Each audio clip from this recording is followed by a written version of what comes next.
Hello, humans! So I'm feeling old because Disney's The Hunchback of Notre Dame has turned 30 this month, and I'm actually older than that movie, since I was born in 1994. But ignoring that depressing knowledge, this movie is one of the greatest things that Disney has ever created. It's actually in my top 5 favorite Disney movies of all time. So to celebrate this masterpiece's milestone anniversary, I felt like making a video where I absolutely gush about it. And since this movie is officially 30 years old, that means that spoilers are fair game, so don't say I didn't warn you. And to those who are fans of the original novel and criticize how they took Victor Hugo's tragic novel and softened the edges, what the Tartarus did you expect? Have you seen what they did with The Jungle Book, Hercules, or Pinocchio? Why should this be any different? Besides, when doing an adaptation, especially one that's been done so many times, you need to create your own spin. Also, an adaptation doesn't always have to be 100% faithful, it just has to be a good product. So if you're a fan of the novel and didn't care for the movie, this video obviously isn't for you, which is fine, just don't be about it. Now without further delay, let's dive right on in.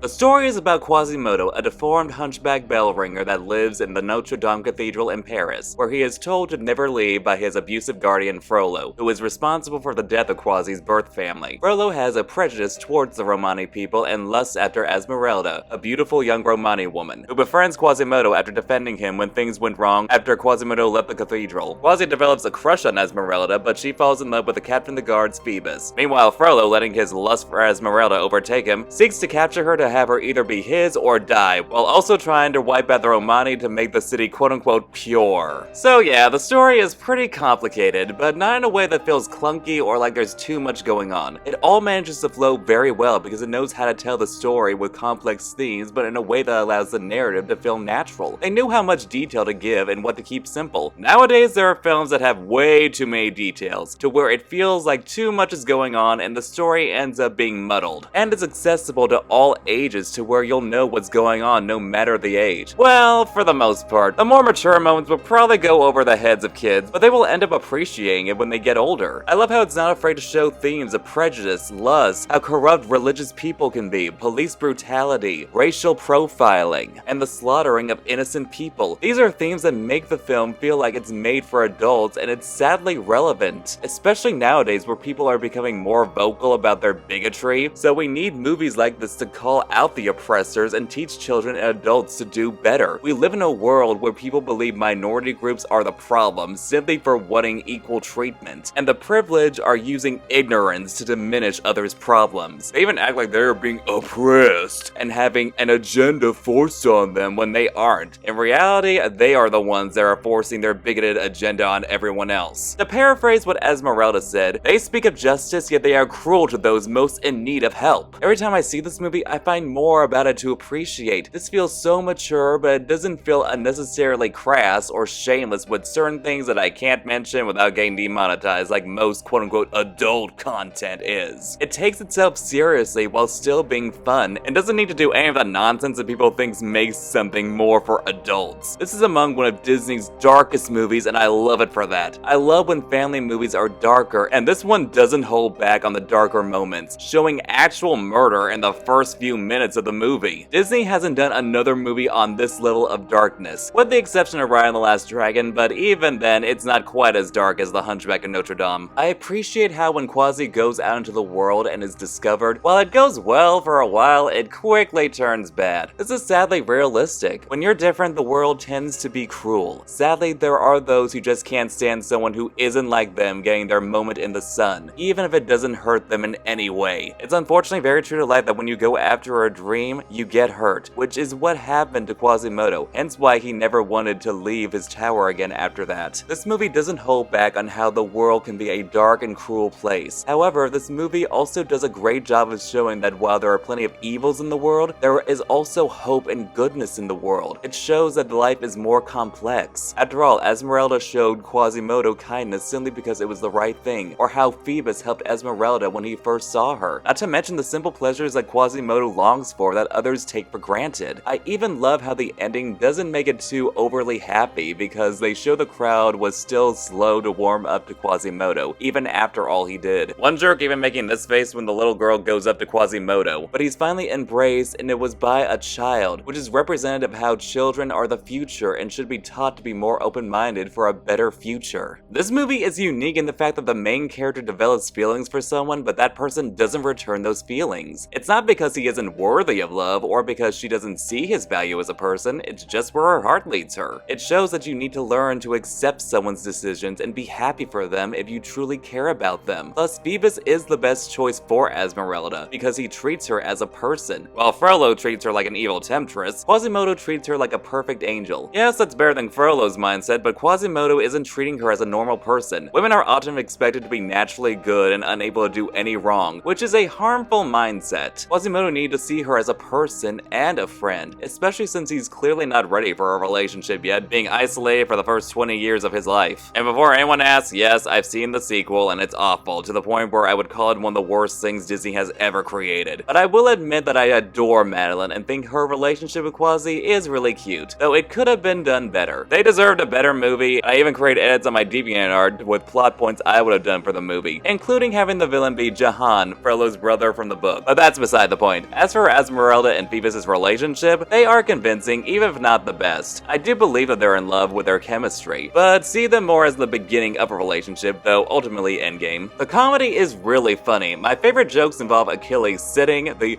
I'm free, dang it joke, and pretty much anything to do with Laverne. I think the movie manages to balance out humor to keep it from being a dull experience, but doesn't go too far to provide tonal whiplash. Well, that is with the exception of Hugo, but I'll get into that when I talk about the characters. However, I will admit that the representation of the Romani is pretty problematic. First of all, the fact that they're referred to by a slur throughout the entire movie. This wouldn't be as big a problem if it was just those who had prejudice against the Romani referring to them as such, and have Esmeralda correct someone like Quasimodo and Phoebus when they call her and her people that. But they even have the Romani refer to themselves as such. Say what you want about Pocahontas, but at least they had Pocahontas get rightfully upset about being called a slur and called John Smith out on it. Therefore, using the word in the movie worked because it portrayed it as wrong. Not to mention how they still portray the Romani as liars and thieves with the song Court of Miracles. I get they are saying that there are bad ones in all groups and this is showing them as more human, but it's not a choice I would have made. If they had shown some being thieves because they had no choice, it might have worked better. Not to mention the inaccuracies with how the Romani hide in a place full of dead people when the Romani themselves stay away from the dead. Or how the Romani would never wear jewelry openly because people would assume that they stole it even if they obtained it honestly. As well as why Quasimodo is a white redhead with two black-haired, brown-skinned parents. Though I guess you could argue that's part of his deformity or whatever, but that's a stretch. Now, I'm not the most qualified to talk about the representation of Romani people, so I'm going to recommend that you check out Florida Florian's phenomenal content, which I will provide a link down below for you to watch after you finish this video. So while there may be some flaws in the writing with the humor from certain characters not working and the representation of the Romani being a mess, there's still a lot to admire. A dark atmosphere, mature themes, not being overly miserable and showing the beauty of the world, the complex emotions, being unique to the Disney universe while still feeling like Disney, and just truly spectacular writing. It's sad to think that Disney will never make another movie like this again. Modern Disney could learn a thing or two from it.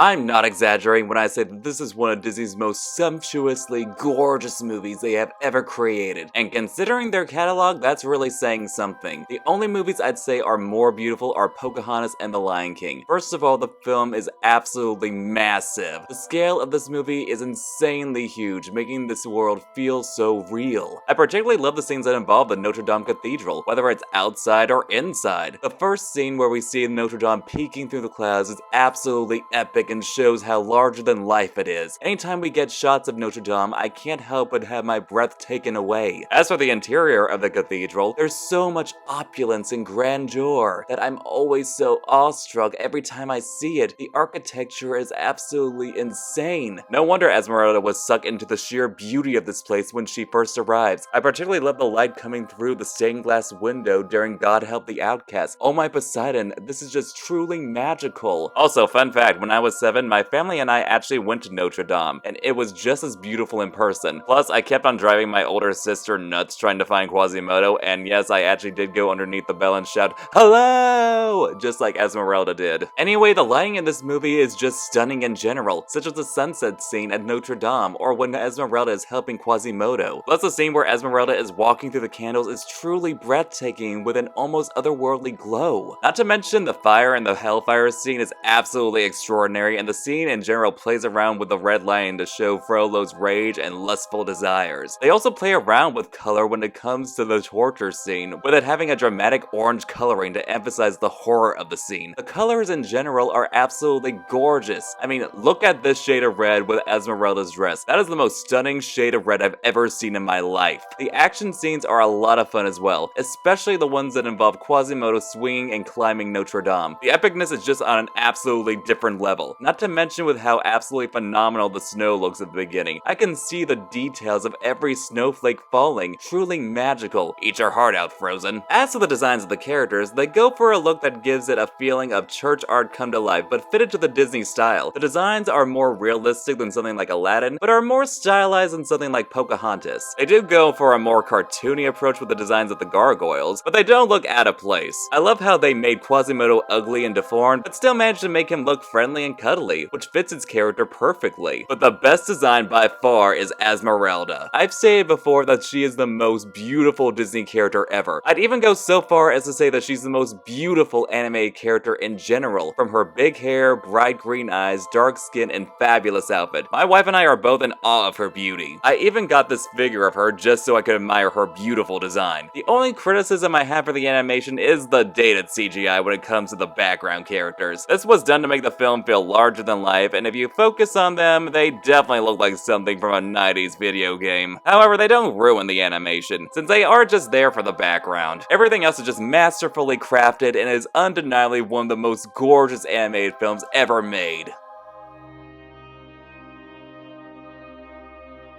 The characters in this movie are absolutely stellar, which isn't a surprise when the Disney Renaissance always delivered an absolutely stacked cast of characters that are among some of Disney's most beloved characters. These characters are also brought to life thanks to a stellar cast that give them amazing performances. Let's start with the Hunchback of Notre Dame himself, Quasimodo. He is honestly one of my all-time favorite Disney heroes. First of all, I love that he's shy, soft-spoken, introverted, and timid. That's a personality type that we typically don't see from Disney protagonists, especially not male ones. The only other time was Bernard from the Rescuers franchise. Granted, this is expected with him being raised by an abusive guardian that fed him all sorts of toxic ideas about the world, religion, race, and Neptune only knows what else. I love that he's allowed to have vulnerable moments that would usually be reserved for female characters. There's almost a feminine quality to his personality with his gentleness, sincerity, and that he basically has a wooden doll set. I honestly deeply appreciate that. As someone who grew up being introverted and having feminine interests, I felt seen with Quasimodo's personality type. Granted, I am far more snarky, jaded, blunt, and sarcastic, but I still relate to Quasimodo. From the very first scene he's in, we see his kindness and gentle nature with how he helped that baby bird finally fly. It's also nice to see a character be awkward without it being so comedic and their most defining character trait. I have a great appreciation for the fact that even though Quasimodo has a crush on Esmeralda and is understandably heartbroken that she doesn't return his affection, while he's sore about it at first, he never takes it out on Esmeralda and gets over it to help her. He doesn't help her because it'll earn him romance points, but because it's the right thing and he still cares about her as a person. He's even able to be a good friend that not only saved her, but was able to respect her decision and rejoice in her happiness, because he's a genuinely good person that doesn't treat Esmeralda as a prize like some self-proclaimed quote-unquote nice guy that only helps women so that she'll be his reward. Another reason why I relate to Quasimodo is because of the fact that he's very autistic coded. While my situation as an autistic merman was different from Quasimodo, especially since I didn't learn that I was autistic until I was a senior in high school, and thankfully didn't grow up in an abusive situation, I still see him as my autistic kin and relate to him. First of all, even at a young age, I always felt like I was different from others, and not just because I was a merboy with feminine interests. So when I learned that I was autistic later on, it all made sense. I bring this up because of how Quasimodo learned the truth that his mother didn't abandon him but died trying to save him. But back to the autistic coding itself. He's seen as different because of how he looks, and that he can't fit in with quote-unquote normal people because of his appearance. Similar to how autistics struggle to fit in because of how our brains function differently and some aren't able to mask. Frollo also represents those abusive parents to autistic kids that see their children as extensions of themselves. He hides Quasimodo away to protect his own status and image. He doesn't care for Quasimodo because he actually cares about him, since he had intended to kill him as a baby. Similar to how frightening it is that there is an uncomfortable number of people that say they'd rather have a dead child than an autistic one. He only takes care of Quasimodo because of his fear of what God will do to him. Quasi also has hyperfixations with his carvings, similar to how autistics hyperfixate on things that interest them and are extensions of who they are. He even uses his fixation to show affection towards Esmeralda by carving her, and I have done similar things in the past back when I did edits, which you can find on my DeviantArt. So when Frollo destroys it, it's like destroying an extension of Quasimodo, and similar to those toxic parents that try to get rid of their kids' autistic traits. I may also be reaching here, but when Quasimodo was getting overwhelmed by the Feast of Fools, I relate to that because I often get overstimulated by crowded events. Even with gatherings of families, I will escape to a room so that I can be by myself and calm down from being so overwhelmed. He's also socially awkward and introverted, which is very common in male autistics. And this seems to be exclusive to just Disney's version of the character, since no other version of Quasimodo feels autistic coded. Next we have my favorite character, Esmeralda. If you've seen my video about my top 10 favorite Disney heroines, you know that I absolutely adore her. She's strong-willed, headstrong, speaks her mind, stands up for what she believes in no matter the consequences, is fearless and sassy. But as I said before, her compassion and kindness are the true heart of her character. The fact that she actually does care about the mistreatment of others rather than just to be praised for being so moral like some people nowadays. I've also mentioned that Esmeralda is very much a woke character, and that's not a bad thing. Being woke isn't a bad thing like a certain ignorant group like to believe. It simply means being socially aware of inequalities and wanting things to be better for those people who suffer from it. So unless you want to be labeled an awful person who thinks it's terrible to care about the suffering of others who aren't just cishet white people, don't even try arguing with me about this objective fact.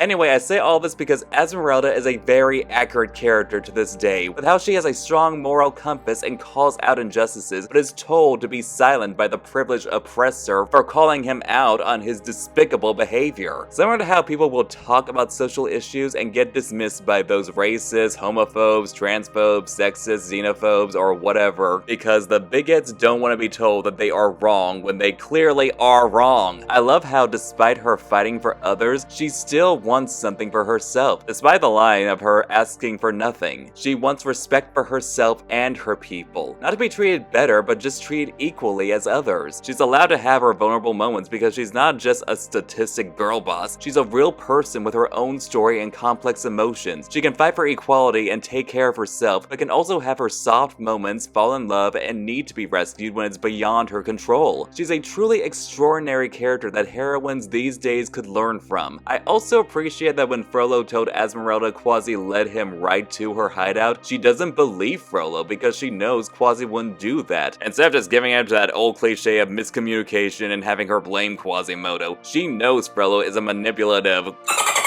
So obviously, if Quasimodo led Frollo there, it wasn't with his knowledge. So good for her for being too smart to give into that cliche. As for the criticism of how sexualized she is, first of all, being busty doesn't automatically make a woman more sexual because that's just genetics and feels like misogynistic criticism. I mean, that pole dance was her putting on a performance to earn money, but she makes it clear that that's not what she wants to do, but does it for survival. Plus the backhand statements that are phrased as quote-unquote concerned that she should have been more modest to show Frollo would have done what he did anyway comes off like victim blaming. It's not the woman's responsibility to make sure a man has no reason to harass her. The man is the one to blame, and that implies that those who are more comfortable with their sexuality aren't worthy of respect. And I've noticed that Disney's women of color tend to get more flack compared to the white women. Ignoring that Tinkerbell has panty shots, Helga Sinclair has that sexy sax music in her introduction, and Megara literally tried to seduce Hercules. The quote-unquote quote-unquote concern might be legit if she was blatantly sexualized in an offensive way that make her feel like an object, but she's really not. Not to mention that she has a fully realized and complex personality, so she's not just there to be eye candy. She's a wonderful character that I adore so much that I wish that she didn't get kicked out of the Disney Princess lineup despite not actually being royalty. Plus, I love Demi Moore's performance with her having a lower and raspier voice that helps Esmeralda stand out, but still have a tender warmth to her. Phoebus is a character I describe as a better version of John Smith from Pocahontas. Now, I like John Smith, but I feel like Mel Gibson, while good in the role, isn't perfect and therefore holds the character back, whereas Kevin Kline adds a lot of charm to the character with his charisma and sharp wit. I also love that he had no prejudice towards the Romani, with how he doesn't see them as a threat like others and even gave them money before seeing Esmeralda's face. Not to mention that he risked his life and career to save an innocent family. He even goes out of his way to protect Esmeralda, even when under the orders of Frollo. He clearly does find her physically attractive, but he's also attracted to her personality and how capable she is. He's a truly great guy, and it's clear to see why Esmeralda fell for him. Plus, he's really quotable. Although it's odd that they have Kevin Kline, who actually can sing in a musical, and he doesn't actually get to sing. Then we have a fan favorite with Frollo, who is absolutely one of the best Disney villains of all time. Not only is he absolutely ruthless with how he wants to wipe out the Romani, but he is willing to get rid of anyone who opposes him or he sees as sinful, which is pretty much everyone. He saw an innocent baby as an unholy demon to be killed simply because of the way that he was born. When he's forced to raise Quasimodo, he treats him as a worm that should be grateful for his mistreatment. He doesn't even allow Quasimodo to call him father, but simply master. Even the way he greets Quasimodo with a good morning is with absolute disdain in his face. He even has no qualm with killing Quasimodo in the climax, someone Frollo had raised for 20 years. He's clearly an uncomfortable representation of villains in real life that use their authority to get what they want and twist things to fit their narrative. I actually dealt with someone like that several months back who thought of themselves as an Esmeralda when they're really a Frollo. And it's sad that there are people like this in real life that do horrible things and justify it by thinking that they are above the sins of others. That's what makes Frollo such a terrifying villain, because as entertaining as he is and as phenomenal as Tony Jay's performance is, Frollo's exists in the real world, and that's horrifying. Let's also not forget his lust for Esmeralda and how he gives her the option of either being his or death. And of course, she chooses the more appealing option of death. If you want a more in-depth look at why this character is awesome, check out Rakatar's video on Frollo. After you finish this video, it's no wonder he's so popular with what a ruthless villain he is. Granted, his fans can also be creepy with how they actually unironically ship him with Esmeralda. Yes, really. Frightening, isn't it?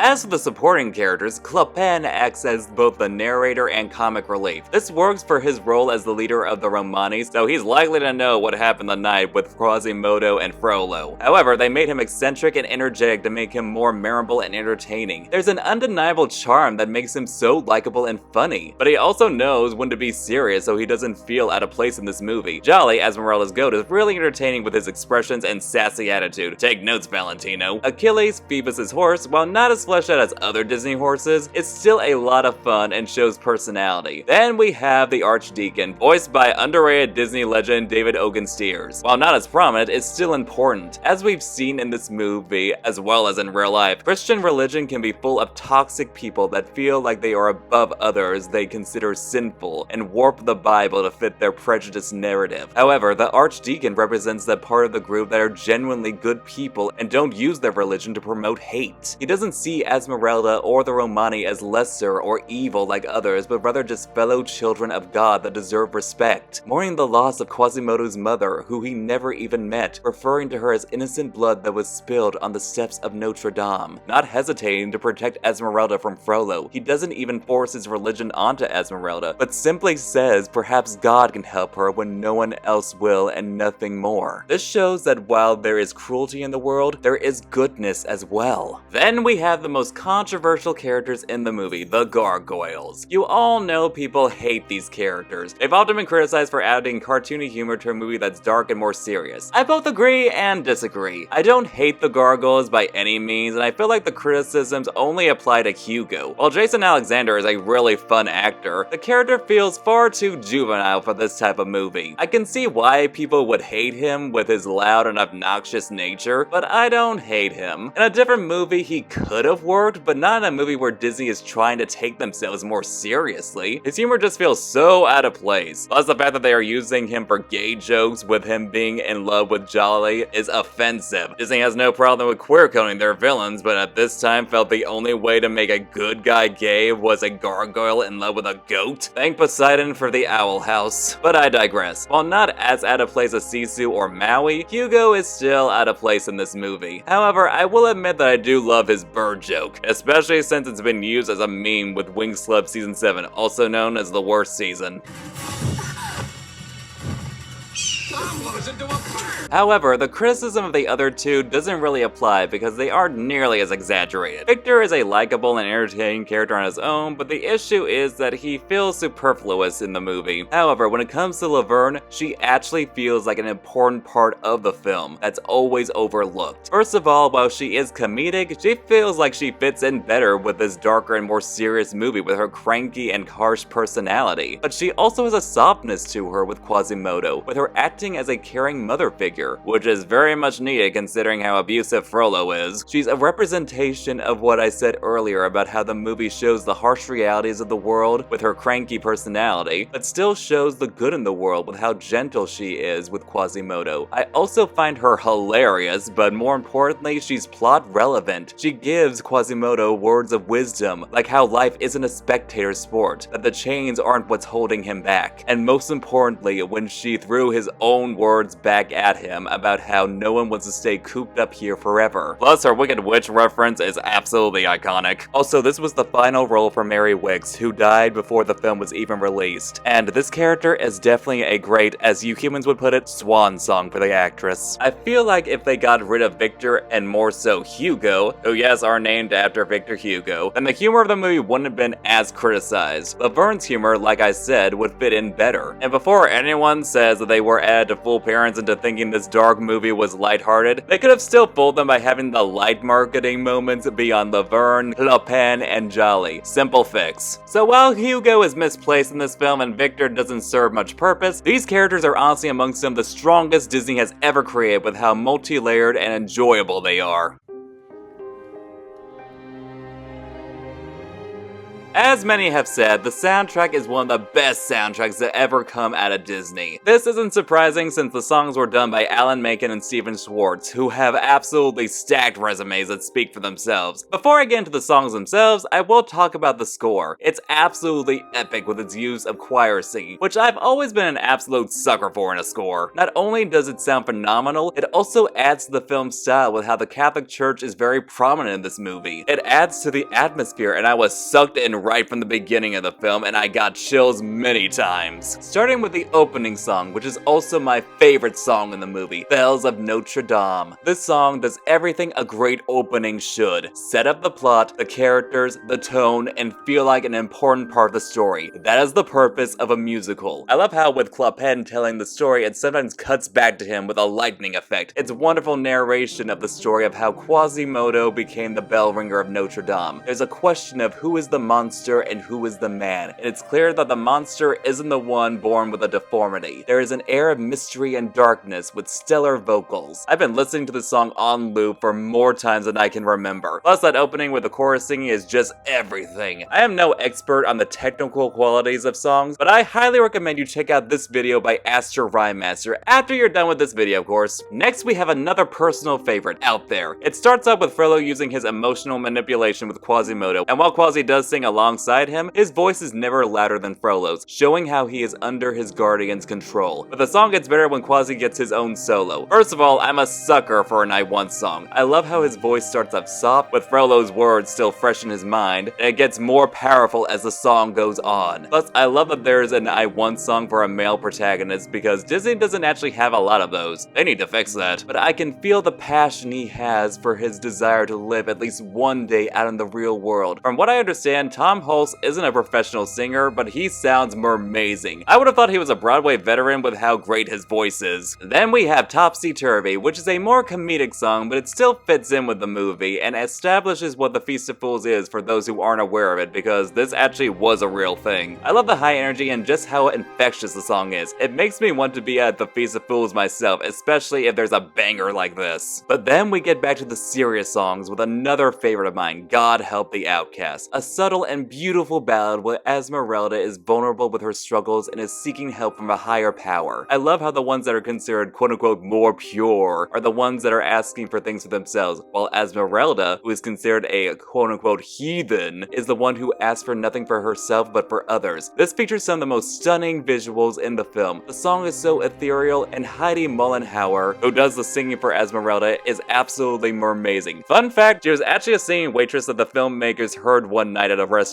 Next we have Heaven's Light, where Quasimodo starts to think that maybe he could find love with Esmeralda. It's a lovely song, but not among one of the strongest in the soundtrack. But considering how the song is still phenomenal, that just says how stacked the soundtrack is. But I do wish we didn't get the gags with the gargoyles, as that's a bit of tonal whiplash. Now we get to what many consider to be the best song in the movie, Hellfire. In all honesty, this is my second favorite song in the movie, and my second favorite Disney villain song after Poor Unfortunate Souls. The fact that the villain believes that he's righteous and above everyone despite evidence that proves otherwise, but adding that the song is him lusting over Esmeralda is just so insane. The visuals are nothing short of magnificent, and the dark tone is just so immersive. There's so many layers to this song. Tony Jay, while not the best singer, though still a good voice, absolutely killed it with his performance. I can see why people consider it to be the best song in the movie. While I still prefer Bells of Notre Dame, this is a close second. I used to listen to this song non-stop as a teenager. However, now we've come to the weakest song in the movie with A Guy Like You. First of all, I want to make it clear that on its own, it's a good song. If it were in a different movie, it could have worked. However, the song is too comedic to where it feels out of place in this movie. Plus, the fact that it comes right after Paris is literally burning and making a joke out of it is such tonal whiplash. Again, a good song on its own, but not right for this. Lastly, we come to the Court of Miracles. I do love how it bounces between dark and campy, which adds to how unpredictable Clopin is. This is just so entertaining, and you can tell the animators had a ball with Clopin. So yeah, obviously the soundtrack is an absolute banger. Disney really needs to go back to this style of music. We almost got that with Tangle, but executive meddling ruined it. But considering the track record where Disney going for a more pop music direction, I doubt we'll ever get the style back. And if you would like more details on that, I highly recommend this video by my awesome friend Calaxon Cares Too Much. In conclusion, The Hunchback of Notre Dame is one of the greatest films that Disney has ever accomplished. While it did make a lot of money and praise from critics, it didn't reach the expectations set by The Little Mermaid, Beauty and the Beast, Aladdin, and especially The Lion King. However, despite Disney not promoting it as much as they should, audiences still praise it as one of the greatest masterpieces from the company, and for good reason. It has deep themes and messages, a dark and mature tone, an awesome villain, more amazing characters, gorgeous animation, a sumptuous score, one of the best if not the best soundtrack of any Disney movie, and it took chances that Disney wouldn't dare to do nowadays. And while the representation of the Romani is certainly not the best and it's problematic, despite being well-meaning, the themes and messages show that this movie has aged like fine wine. Sadly, with the darker and more mature themes, we're not likely to get another film like this from Disney, which is disappointing, but that just makes the movie all the more special for how it's just so unique compared to Disney's usual formula. It has endured for 30 years, and it will remain one of the best films that was ever crafted by Disney. And those were my thoughts on The Hunchback of Notre Dame. So what did you guys think? Did you agree with my thoughts? What are your thoughts on The Hunchback of Notre Dame? Let me know in the comments. Please like, share, comment, and subscribe if you haven't already, especially if you want to help my channel take off so I can do this as a full-time job, which I would really appreciate. If you want to show some extra support, you can send me money through the YouTube Super Thanks. You can also check out my other social media accounts in the links below. I'm the Wicked Merman from Under the Sea.